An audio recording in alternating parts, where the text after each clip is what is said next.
Alright, Shalom. First and foremost, I want to give all praises, honor, and glory to the Heavenly Father and His only begotten Son, Yahweh, Ba'asham, Yahweh Shai, Ba'asham, Harachak, Wadash. Double honors been to the apostles. Double honors been to the apostles and elders at Great Millstone who rule well and taught us this 100% truth.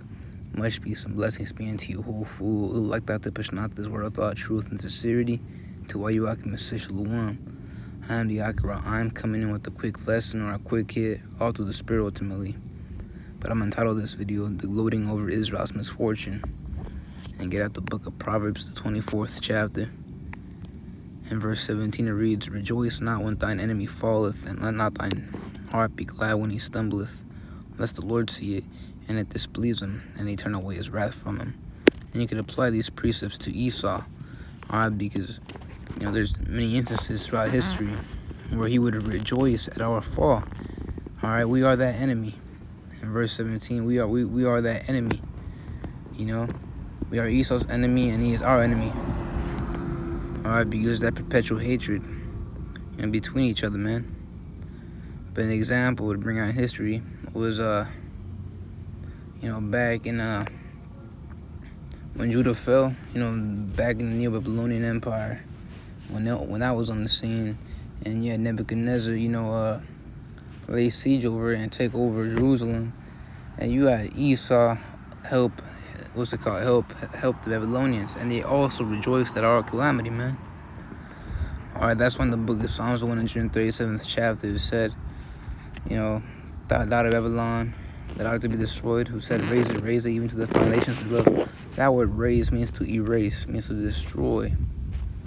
And you guys helped, you know, doing that back in that event when you guys helped the Babylonians take us down. Alright, the book of First Ezra, the 4th chapter, even went into that. In verse 45 it reads, Thou also hast vowed to build up the temple which the Edomites burned when Judea was made desolate by the Chaldees. Yeah, Chaldees, you know, being another name for the Babylonians, if I'm not mistaken. Correct me if I'm wrong on that. But going back to Proverbs the 24th chapter, verse 17, it said, let not thine heart be glad when he stumbleth, and that's what Esau did, man. Hey, there was rejoicing in our calamity. Verse 18, lest the Lord see it, and that's exactly what the Lord, you know, did. He saw it, man. And one piece to prove that is in the book of Proverbs. Look, y'all bear with me. What's like in the book of the book of Proverbs, the 15th chapter, verse 3, it reads, The eyes of the Lord are in every place, beholding the evil and the good, and the eyes of the Lord are his angels. Alright, one thing to know is that the angels are invisible beings. You cannot see them unless they manifest themselves unto thee, man. Alright? You know, they're fourth dimensional creatures, you know, not creatures, fourth dimensional beings. Alright, they're spirits. You cannot see a spirit because, you know, they're not like this flesh, man. Alright? So they're everywhere though. The only reason why we can't see them is because we most likely bug out, man. You know, but those are the eyes of the Lord. You know, they're cameras. They report every single thing, every millisecond to Yahweh Ba'asham with Shai. That's the order, man. And that's the way it was instructed. You know, to basically cameras, man. Cameras. So the eyes of the Lord are in every place, beholding the evil and the good. Yeah, so they're not just there and camping round about the righteous men of the Lord, but they're also, you know, upon the sinful kingdom. Or as it says in the book of, if I'm mistaken, it was the book of Hosea. You know, they're also everywhere, man. Everywhere we can just manifest. And that's how the Lord be, you know, marking these targets, man. That's how the Lord be bringing in judgment. You know, he gets told about the deeds of the wicked. And, you know, the Lord sends a recompense upon them. You know? Going back to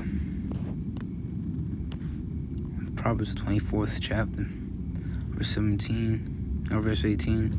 As the Lord see, and it displeases him. Yeah, it displeases the Lord to see Esau, you know, Esau's, you know, what's it called? Gloating. That word gloat. Get that word out. Gloat means, in the definition, definition, it means contemplate or dwell on one's own success, or another's misfortune with smugness or malignant pleasure. Yeah, see, so they was gloating at our misfortune, man. The curses being upon us, things of that sort. Because we all know that the whole, nature's against it. There's a quote that reads, "Nature is evil to man, and time is evil to the woman." Roughly paraphrasing right there.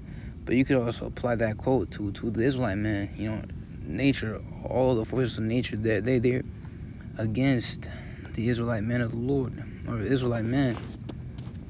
Because even then you got Esau, that old cracker ass, and the rest of the heathen, they suffice. They manage. They get respected and things of that sort. But when it comes to Jake, man, the godly nation, it's helpless, man. But also, you read that definition. It means to contemplate or dwell on one's own success. Yeah, because Esau's a prideful man. He's a prideful man, and also went into the book of Obadiah. It also goes into how he had made his nest among the stars, which you could apply that precept, and you could also apply it as unto above us. All right, in rank and authority and power. He is above the Israelite nation. All right, we're those stars. All right, back in the book of Exodus, if I'm not mistaken, it was the 32nd chapter. It made the mention how, it likened the stars of heaven unto the Israelites, man. And so, Esau is gloating over the fact that he is above the stars, the Israelites, the 12 tribes, and is also gloating over our misfortune, man. Ain't no respect for Jake, man. So, going back to verse 18, and he turned away his wrath from him. Yeah, the Lord done turned away his wrath from us.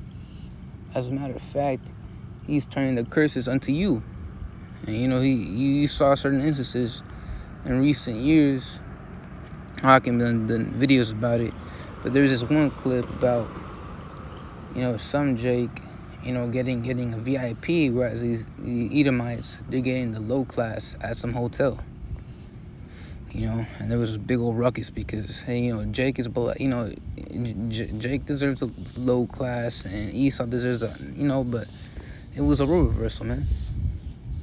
The Lord did that. The Lord put the curses upon Esau and the rest of the heathen. And you see it slowly happening on this side, but it will ultimately manifest in the kingdom. But if I can get another precept out, this will be the book of Zechariah. And Yahweh Bashmi Shairat the Lord is with me. It's nighttime, out in nature. You got animals shrieking and whatnot. So I don't want to Zah. I am, ultimately the Akim in general are protected, man. That's what we need, protection. But digressing back into the lesson, Zechariah, the first chapter, verse 15. And this is the Lord speaking, and I am very sore displeased.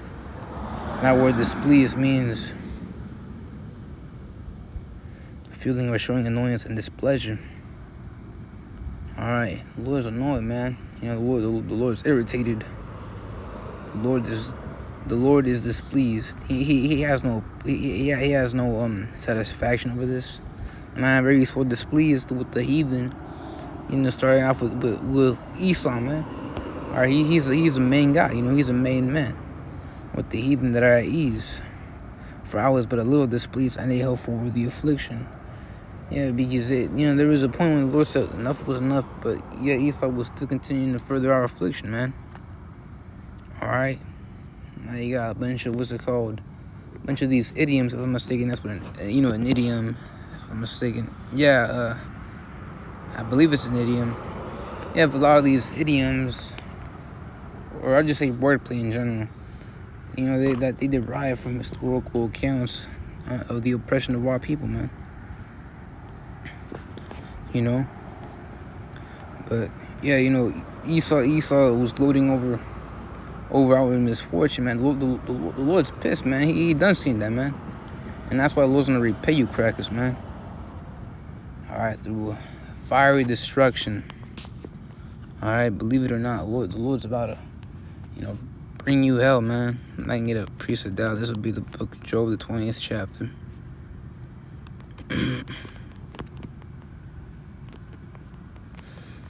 I'm ending it off right here. 23rd verse. When he is about to fill his belly, Yahweh shall cast the fury of his wrath upon him, and shall rain it upon him while he is eating. He shall flee from the iron weapon, and the bow of steel shall strike him through. It is drawn, and cometh out of the body, yea, the glittering sword cometh out of his gowl, terrors are upon him. Now this is going to the ICBMs, intercontinental ballistic missiles, which Esau done developed, man. Alright, through the German scientist, Robert J. Oppenheimer, and that movie about him that came out on the 21st of July. But Oppenheimer, Esau done developed the atomic weapon. Atomic weapon is the same thing as a nuclear. Atomic bombs are the same thing as a nuclear missile. So Esau done finna trip over his own device, man.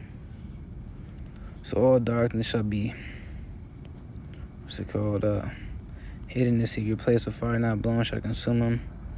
It shall go ill with them that is left in this tabernacle. The heaven shall reveal his iniquity, and the earth shall rise up against him. The increase of his house shall depart, and his good shall flow with in the day of his wrath. Yeah, his good shall flow away. As a matter of fact, there's another scripture that goes into how the Lord will put us upon Esau's stead, and Esau will be in our stead. Rule reversal. The turntable, man.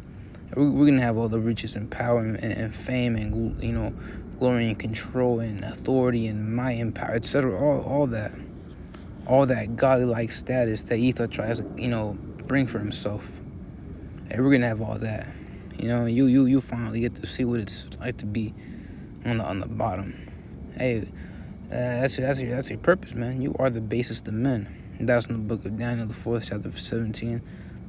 But going on, verse 29, this is the portion of a wicked man from Yahweh Shai, and the heritage appointed unto him by Yahweh Shai. And you cannot defer nor change that destiny of yours. Alright, there is no such thing as free will. The hell with that idea. The Lord is in control of all things, and He's gonna use you to destroy you, man. Destroy your kingdom ass place, man. And bring about a righteous nation, a righteous kingdom.